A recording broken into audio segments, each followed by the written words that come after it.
I was always taught that Social Security was a separate entity unto itself. When you paid into Social Security, those payments went into a special fund for Social Security only. That money was supposed to be reinvested and grown on your behalf and not pilfered by various and sundry administrations through the years for other pet projects. Am I wrong? Isn't that the way it was originally set up? No.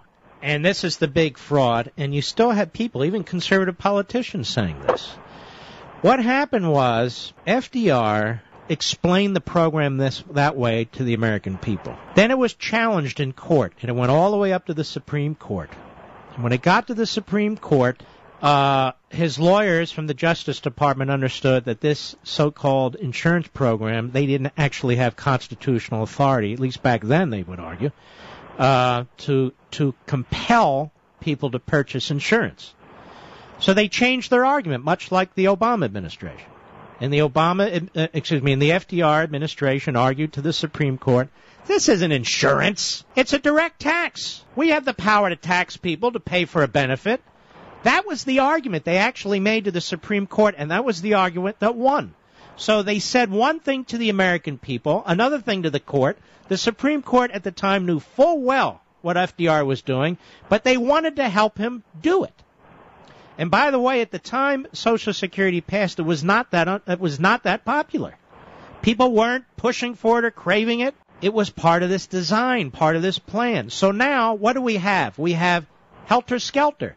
We have people who are compelled by their taxes to pay into this, and yet what do we call it? A contribution, right? But what if you don't want to make a contribution? Well, you have no choice. Well, how's that a contribution? I'd rather not. But I'm just trying to go through the language, what they do. It's a tax.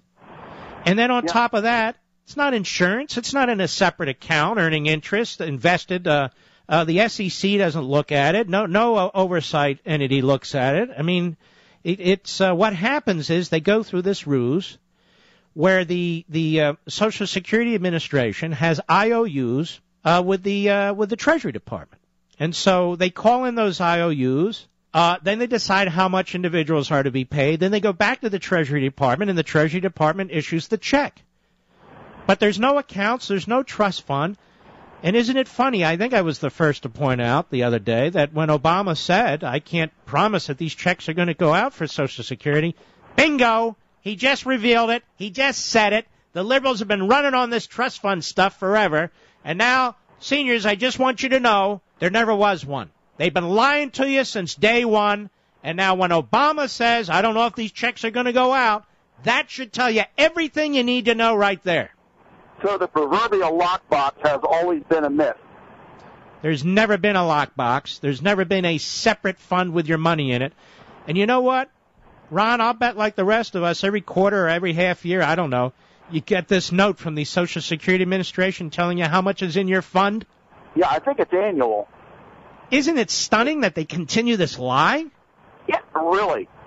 Unbelievable. Now, see, the version that they told the people is apparently the version that wound up in our textbooks. That's correct. And the version they told the Supreme Court was exactly the opposite. Unbelievable. Yeah. You've made it very clear, Mark. Thank you kindly. All right, my friend. God bless you. Be safe on the road there. Yeah, I discussed some of this in Liberty and Tyranny, some of the history of Social Security, as a matter of fact. You can look up this case. I just opened up the book on my glasses. I'm holding it about 4 feet away, the book. The case was in 1937, the Supreme Court. The case was Helvering, Helvering versus Davis. And the constitutionality of it was challenged. And what the Justice Department argued, FDR's people argued, is that the proceeds of both taxes, it was for unemployment as well, taxes are to be paid into the Treasury like internal revenue taxes generally and are not earmarked in any way. That is a direct quote from the brief filed by the government involving Social Security and unemployment, but I'm focused on Social Security right now. I wish to repeat this to you. The Helvering versus Davis case, 1937. In its brief, the Franklin Roosevelt administration said that the proceeds of those taxes are to be paid into the Treasury like internal revenue taxes generally and are not earmarked in any way. Quote, unquote. Quote, unquote.